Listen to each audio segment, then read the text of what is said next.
headed down to Acapulco. I know I'm headed down to Acapulco with the long white sands where I might have a chance. Yeah, I'm gonna head down to Acapulco. Roger Ver. Thank you so much. And we'll see. Okay, well, it looks like I'm mic'd up as well. So thank you all for coming.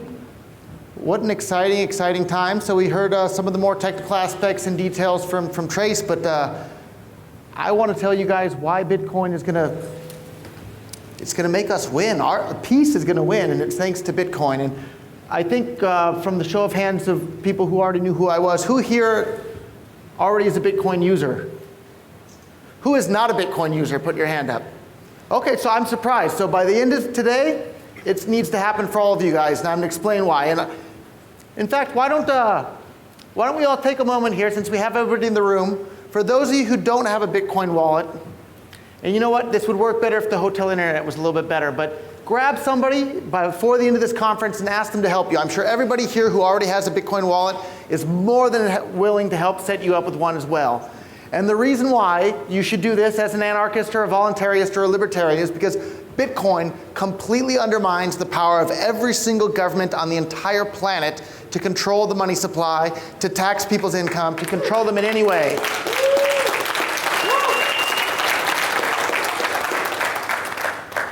And when I say that in a room full of anarchists, people applaud and cheer and clap.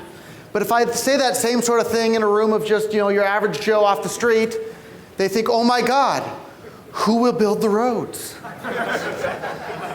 But an interesting side effect of Bitcoin, because it makes it so incredibly easy for people to hide their income or evade taxes, that even people who love government and think that government is wonderful and think that without government nobody would build the roads.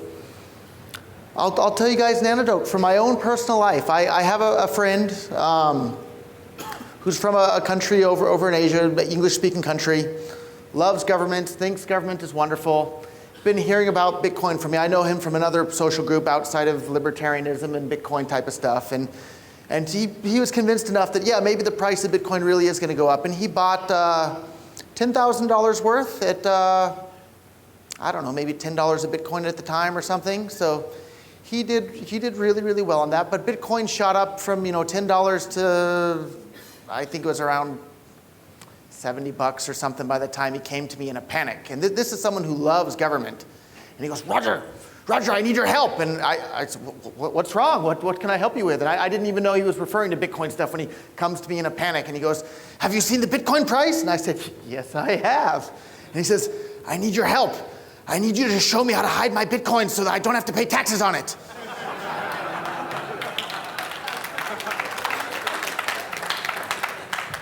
And it's not just this one particular statist. I've had multiple people who love government and think government is wonderful and that they're here to help us, but they heard about Bitcoin and thought maybe it's interesting enough from an investment perspective where they invested some money in Bitcoin, and then when the price of Bitcoin went up, they contact me again and say, Roger, I need your help. How do I use Bitcoins to avoid paying taxes on it? So all of us cheer for people when we hear them doing that, but these are people who philosophically think they support the state, but when it comes to their own money, they don't want to support the state. Now that they have this tool in the form of Bitcoin where they can easily avoid having to pay taxes on this sort of thing, suddenly they're all, in practice, anarchists. And that's a wonderful, wonderful thing. So for those of you that raised your hand in the audience that don't already have Bitcoins and aren't using it, you guys need to start, and you need to show your friends and your family and all of us that are already using Bitcoin. Let's help the anarchists first, because I think for those of you that aren't using Bitcoin yet, put your hand back up. How many of you philosophically, keep your hand up, and now put your hand down if you're not philosophically interested in Bitcoin? I saw one guy who put his hand down. I think you maybe just misunderstood my question. So all of us are excited about Bitcoin even if we're not using it yet, because we can see the power that it has to undermine the state and undermine governments all over the world. And the vast majority of people that got involved in Bitcoin early on were libertarian, anarchist, voluntarist types. Today, just about all of us are really excited about Bitcoin, and the vast majority of us are already using Bitcoin. The next step and the next leap is to bring all these people that aren't anarchists and aren't voluntarists and don't care about any of that sort of stuff. We need to bring them in to make them Bitcoin users. And the side effect of us bringing them in and getting them to use Bitcoin is that they're all going to wind up becoming practical anarchists. The way they'll live their life is, oh, if I can super incredibly easily avoid paying all these taxes and avoid doing all this other stuff, of course I'm going to do that because I just think other people should pay taxes. That's how they act when it comes down to a practical matter. I've had multiple people, as I said, come up to me who are statists through and through, but Roger, how do I hide my Bitcoins from the state? And that's literally what they're asking me. So anyhow, we need reasons to get these non-anarchists, non-libertarians to start using Bitcoin. And you've been hearing about it day after day, but there is a fantastic, fantastic tool for that. Who here buys things on Amazon? Right? Just about every hand in the room. And the hands that didn't go up is probably because they live in a country where Amazon doesn't ship directly or some reason like that. If you live in a country with Amazon, almost everybody buys stuff from there very often. So there's this amazing, amazing tool called purse.io. P-U-R-S-E.io is the website. And what this website does is it allows anybody to buy anything they want from Amazon and get a 10, 20, 30, even 40% discount on these products direct from Amazon. Amazon ships it directly to you just like normal. You receive it from Amazon in the Amazon box with the Amazon receipt and everything else. And all you have to do to get this giant discount is pay for it in Bitcoin. And I think that's a really, really, really powerful tool to get new people that aren't anarchists and aren't voluntarists or any of that sort of stuff. And they don't care about Bitcoin. They don't care about auditing the Federal Reserve. If you tell them they can save 30% off on their next iPhone or iPad or their next, whatever it is they're going to buy from Amazon, everybody gets excited about that. And once they're using Bitcoins for that, it's just the next step to start using Bitcoins for everything. And then suddenly we have a world of anarchists in practice, even if they're not anarchists in the philosophy. And that's a really, really, really powerful tool. And a lot of people hear about this website. Where the heck is this 30% discount coming from? It's actually pretty simple. Amazon.com has another business called Mechanical Turk. And what this business does is it allows businesses that are in high-wage places like New York or San Francisco or London or somewhere like that, it allows them to hire other people over the internet to do work that's still too hard for AI to do, but really, really easy for humans to do. So one real common example is these companies have a whole bunch of receipts from various purchases, and they need somebody to enter them into an Excel spreadsheet so they can keep track of all their expenses.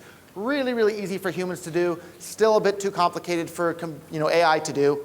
So what these companies do is they use this platform that Amazon is running called Mechanical Turk to outsource all of this to people in India or Bangladesh or wherever around the world where people earn lower wages than they would in New York or London or San Francisco or places like that. These people wind up getting paid in Amazon store credit because that's the way that Amazon pays them out. But if you're living in India and you have a bunch of Amazon store credit, Amazon doesn't ship directly to India. And if you do, you're probably going to have to pay a whole bunch of import taxes and duties and who knows what the problems are there. But anyhow, these people that wind up with a bunch of Amazon store credit, they would rather have Bitcoin than their Amazon store credit. And when the creators of this website initially launched the website, they didn't know any of this. Their initial intention was to allow people to buy something on Amazon with their credit card, have it shipped to the other person and get the Bitcoin, so it would have a net effect of allowing people to buy Bitcoin with the credit card. That was their initial intent. But when they launched the site, to their shock, they saw that all these people with Amazon store credit started buying the things, and people could set their own rate. There's an order book there. And to their surprise, oh my God, people are getting a 20-something% discount. I think the average discount right now is like 24% is the average. So half of them are above that, right? So all these people around the world have started using this. So you're helping people in other countries because they can convert their Amazon store credit into Bitcoins, which are much more usable for them. And you can save a fortune on your stuff from Amazon. So every single person that uses Amazon today should love this. And every single anarchist should be incredibly excited about this because this is our tool to bring Bitcoin to everybody else that doesn't care about the philosophy or individual liberty or any of that sort of stuff. This is a way to bring the next 100 million people or several hundred million people and make them into Bitcoin users and make them into anarchists from a practical perspective. And it's different. And all of us, when we're in the room and we talk to each other, we're on very similar wavelengths. And we understand that, although I did learn something new yesterday from Mark Emery, I believe, the lawyer guy. And I always thought that taxation was theft, but he cleared it up for me. Taxation is robbery. So, and he gave the legal explanation there. But I think most of us, maybe before yesterday we were all in agreement that taxation is theft. Maybe some of us now learned that taxation is robbery. But anyhow, we're all pretty similarly aligned there. So another interesting story from my life. Just maybe 2 weeks ago, I was in St. Kitts, which is a little island in the Caribbean where I have citizenship now. and I was waiting for a fried chicken burger thing from a food stand type place. And there was some other guy that pulled up, and he was there by himself, and he had his hat on there in a hot place, and saw another guy that obviously wasn't born in that place of the world. And I said, hey, how are you? Come on down, sit down and join us. And I was with a couple of my other friends, and I started talking with him. And I said, what are you doing here in St. Kitts? And it turns out he is a neuroscientist, like a brain scientist, teaching at the university that's on the island. There's 2 medical schools and a veterinarian school on the island. So he's literally like a brain scientist. And obviously, you have to be a pretty smart guy to become a brain scientist. So I was talking with him a little bit more, and he said, what do you do? And I said, I'm involved in Bitcoin. Have you heard of Bitcoin before? He goes, yeah, I heard a little bit about it, but why would I care anything about that? And I said, well, let me tell you about Purse.io. You can save 30% on everything at Amazon. And he said, that kind of sounds attractive. And he said, but where's this discount coming from? And I explained to him that people in other countries wind up with a bunch of Amazon store credit. They value the Bitcoin at more than they value the Amazon store credit, so they're willing to sell their Amazon store credit for a discount to get the Bitcoin. And his reply to me was, that would be illegal. That's exploitative. And I think all of us in this room, we laugh, and we realize that in voluntary transactions, both people are better off after the trade. Otherwise, the trade wouldn't have happened.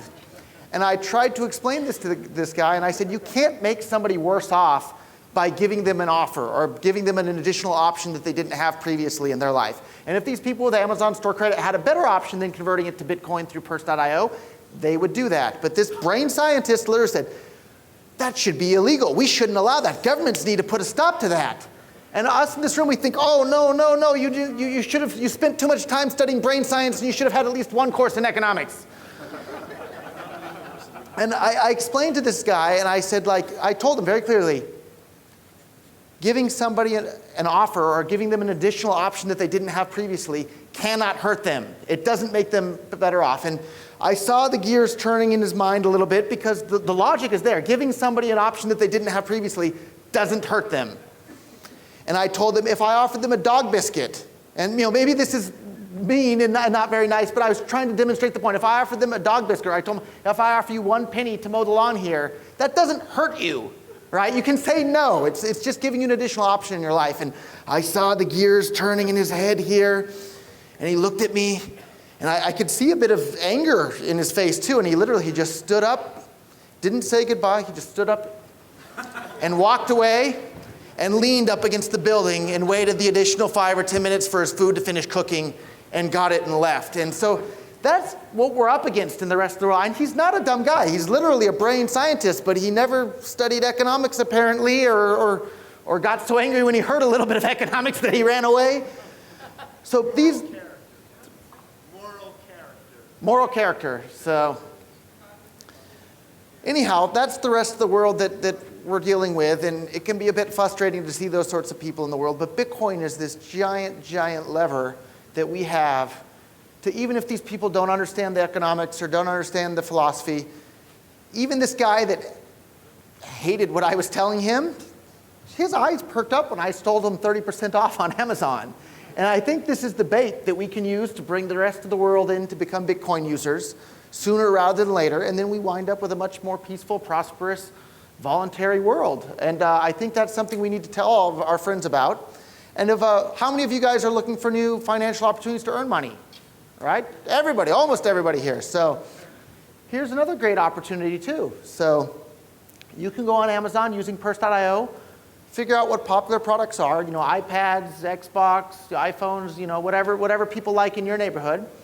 Buy them at 25 or 30% off, and then advertise them on your local Craigslist or your local bulletin board or by your supermarket or wherever at 10% off on iPads, 10% less than Amazon. Or put a note up at your local supermarket and with your phone number or website or whatever, and say, I will get you whatever you want from Amazon at a 10% discount.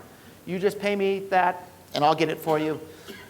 And then you turn around and use Bitcoins to buy it from Amazon, and you can get a 20 or 30% discount. So you're going to earn 10 or 20%. The other person's going to save 10%. Both people are better off after the trade, right? It shouldn't be illegal despite what the brain scientist said. And this is a way for you to earn money and spread Bitcoin and do all this at the same time. What a fun business opportunity. Another one that I think is really great is there's a fantastic service called foldapp.com also. So foldapp, foldapp.com is the website. It allows anybody in the United States, Canada.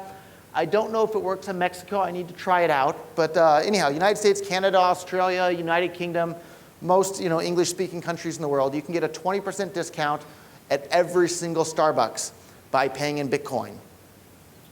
That's a pretty big discount, because who here drinks Starbucks, right? Maybe a third of the room.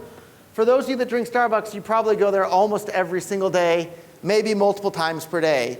With Bitcoin, you can now save 20% on every single purchase. That's going to add up. And who here has seen giant long lines at Starbucks, even if you don't go there yourself, right? You see the people lined up there.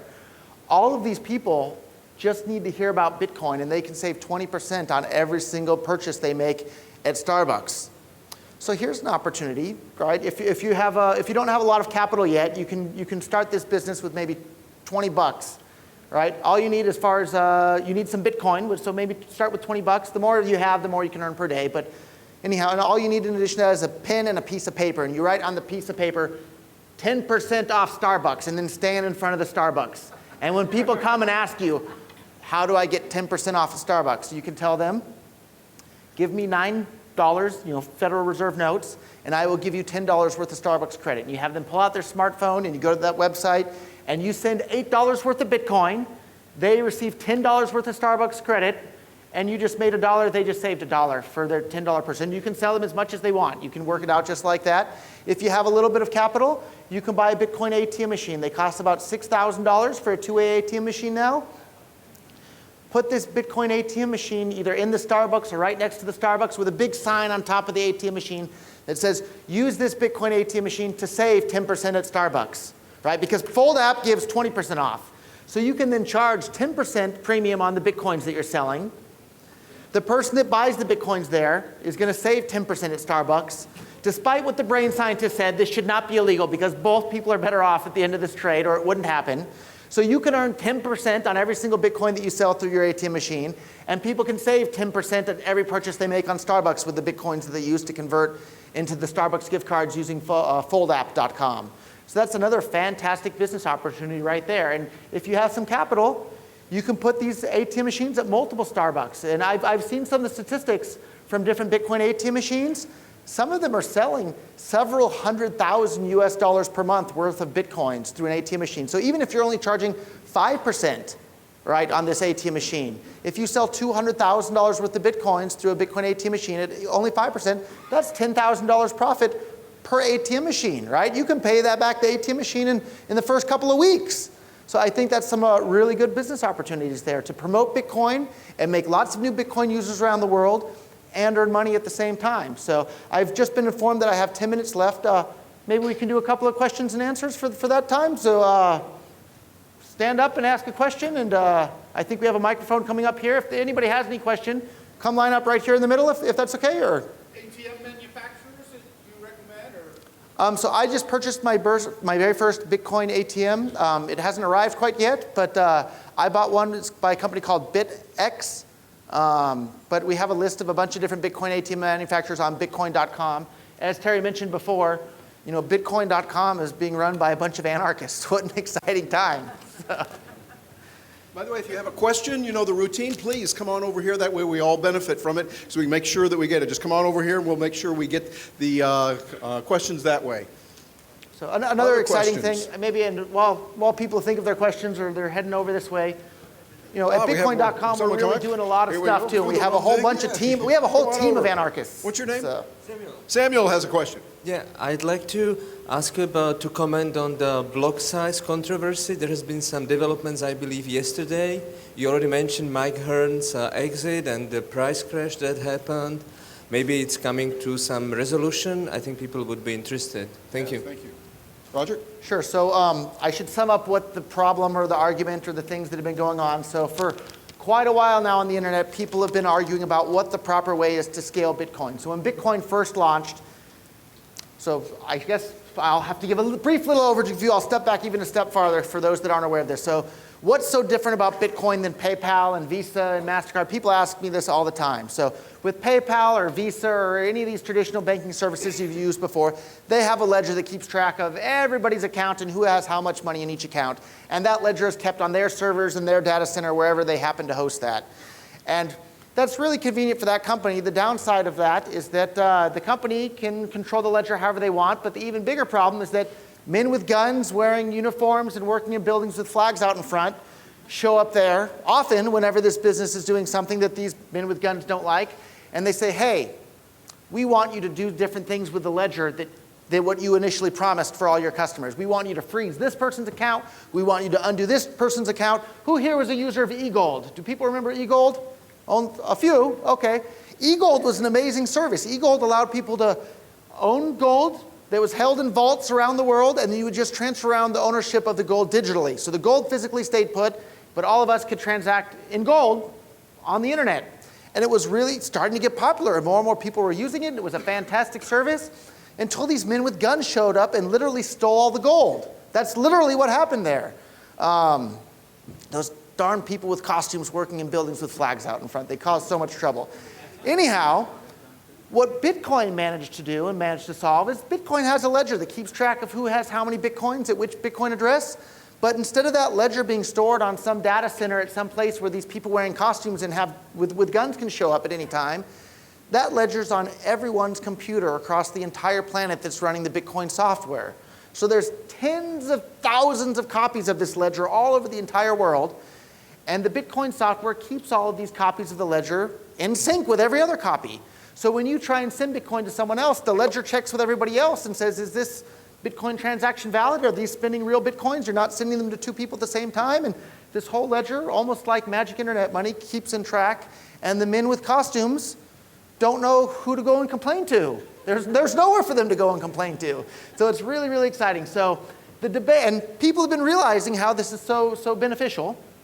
And so millions of people have started using this software around the world. When Bitcoin first started out, this ledger called the blockchain was updated on average once every 10 minutes. And the maximum size that it could be updated in the beginning was there's no limit. You could write as much data to that every 10 minutes as anybody wanted. But people realized, oh, there's a small problem with that. Somebody that didn't like Bitcoin could write a whole bunch of data to that, and then this ledger becomes really big, and people might not want to store a whole copy of that on their computer.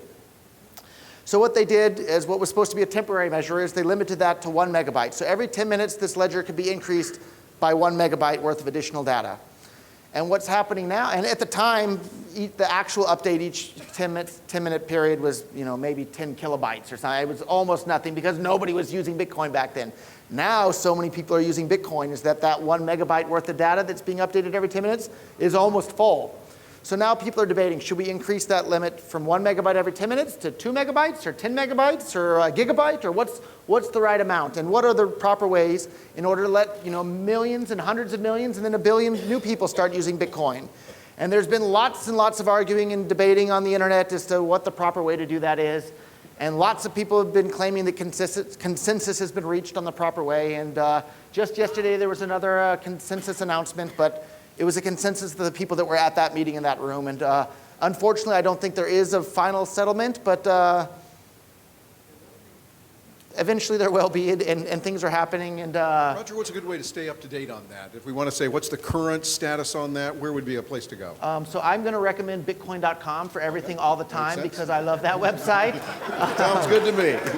But all right. some other websites that are good is on Reddit as well. But one of the most frustrating things, and what actually caused Mike Hearn to quit working on Bitcoin, and I think, to be fair, I think Trace underplayed his contributions to the Bitcoin ecosystem. Trace is shaking his head no, but Mike has done a lot. Even though he's not philosophically aligned with us, he's done a lot of things for Bitcoin. But the biggest thing that was upsetting to him and upsetting to me, and I think maybe Trace will nod yes to this one though, is that there's been a lot of people that they have one particular viewpoint in this debate, and rather than allowing people to have a free and vigorous debate, they've just been deleting people from posting dissenting opinions. And that's been going on bitcointalk.org, which used to be a really great forum where people could discuss things. Yeah, and there's this guy named Thamos that controls a lot of the platforms. And anyhow, he hasn't been allowing dissenting opinions. And I think Trace, now he's nodding yes. It's been a huge problem that anybody that had a difference of opinion from this guy wasn't allowed to state their point of view. So, and you weren't even allowed to state the fact that you're not allowed to state your point of view. If you complained about the censorship that was going on, that post would be deleted too, and your account would be banned, and it's been a big, big problem. But on Bitcoin.com, we welcome everybody's opinion about everything. And then on Reddit is another place where lots of people discuss things. Everybody used to talk on Reddit on our Bitcoin, but that guy controls this thing, was deleting dissenting opinions and this and that. So now r/BTC has been getting more and more popular, and people are participating over there. And that was one of the things that caused the other guy we were talking about, Mike Hearn, to quit. He was just so frustrated with the censorship. And I share his frustration there, but it's actually getting a lot better now because we have platforms like Bitcoin.com. And I'll try and answer the other questions much faster. We have 30 seconds left for one question. Sorry, 30 guys. seconds, so 15 seconds. Go. I was just wondering, what makes Bitcoin going to be the cryptocurrency that's going to be the one that's going, because from what I understand, lots of banks are wanting to start their own cryptocurrencies. How would you address those challenges for Bitcoin being the one that's going to kind of be at the forefront? Good question. So the answer is we don't know for sure that Bitcoin's going to be the one that's at the forefront. We don't know that Bitcoin's going to win at the end, and I probably only have about 10 seconds. But to be honest, at the end of the day, I hope something even better than Bitcoin comes along, because if something even better than Bitcoin comes along, and I hope that it's even better from a voluntarist anarchist perspective, but I hope that something even better comes along, just like I hope something even better comes along than iPhone 6, because then guess what? I get to use that. And if something even better than Bitcoin comes along, we all get to use that too. And I think that's my time, but thank you all. Please get a Bitcoin wallet from the people sitting next to you today. Roger Bear! Thank you, man. Thank you. I wanna dance by water beneath the Mexican sky.